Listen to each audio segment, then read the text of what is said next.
Look, let me explain this to you not as a list, but as a situation you could actually experience. Imagine you wake up one morning and there's no electricity. Your phone has no signal, the internet is down. You hear sirens outside, but you don't really know what's going on. At that moment, if you're prepared, you stay calm. If not, panic begins. Luckily, we're going to be prepared. First, water. You turn on the tap, but nothing comes out, or you learn that it will be cut off in a few hours. If you've prepared in advance, you'll have stored water somewhere in your home, in containers. Not just for drinking, but also for washing your face and basic cleaning. For example, having a few 5-liter bottles of water stored beforehand can buy you days in that moment. Food is the same. Imagine going to the market and the shelves are empty. That's why it's important to keep durable foods at home, like canned goods, pasta, and rice. Opening a can of tuna and eating it with bread is no longer a luxury. It becomes a solution. Also, natural gas might be cut off, so it's wise to have camping stoves or portable gas canisters as a backup. Now think, evening comes and everything is dark. Your phone's flashlight works for a while, but what will you do when the battery dies? That's why a flashlight and spare batteries can be lifesavers. If you have a power bank, you can charge your phone a few more times. Communication is something most people overlook. Let's say there's no internet, no social media.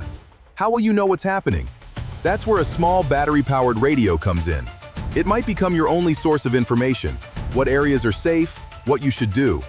Knowing these things can prevent you from making wrong decisions. Health is another thing you shouldn't underestimate. Imagine you get a small cut in the kitchen.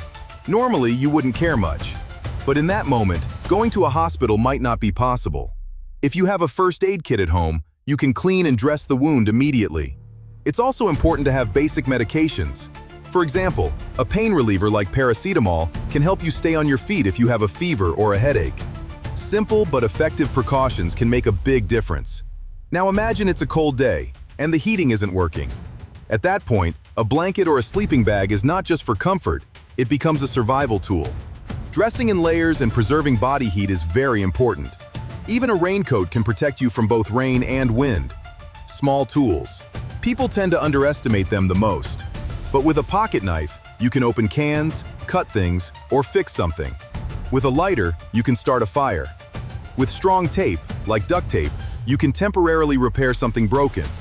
They may seem small, but in a crisis, they make a big difference. Then there's the matter of documents. Imagine you have to leave where you are. You can't waste time searching for your ID or important papers.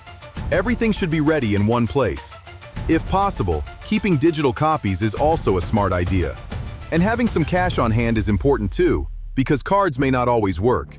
Hygiene is one of the most critical things that many people forget. You might have limited access to water for days. That's when wet wipes, disinfectant, and soap become essential. Staying clean is not just about comfort, it's the simplest way to prevent illness. Let me say this clearly. What I'm telling you doesn't mean something bad will happen. But the reality of life is this: those who are prepared suffer less. Preparation is not fear, it's wisdom. And most importantly, in such a situation, your greatest strength is not what you have, but knowing what to do.